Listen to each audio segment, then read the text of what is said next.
Chinoiserie, when people typically think of this historical style, they tend to think of porcelain, but the style itself actually encompasses a broad range of material objects, as well as the imitations that Europeans later made of this material that they first encountered from China.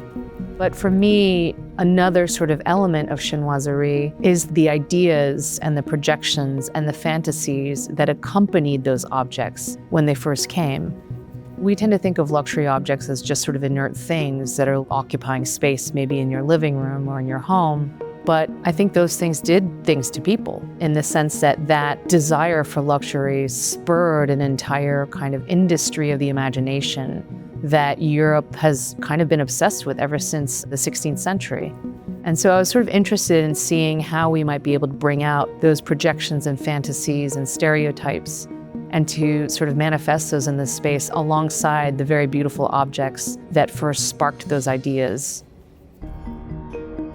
The exhibition Monstrous Beauty looks at the history of chinoiserie through a feminist lens, and it importantly is pairing historical works of this highly ornate, effeminate style that Europe invented in a kind of fantasy image of what they thought the Far East was, with contemporary works of art by Asian and Asian American women artists.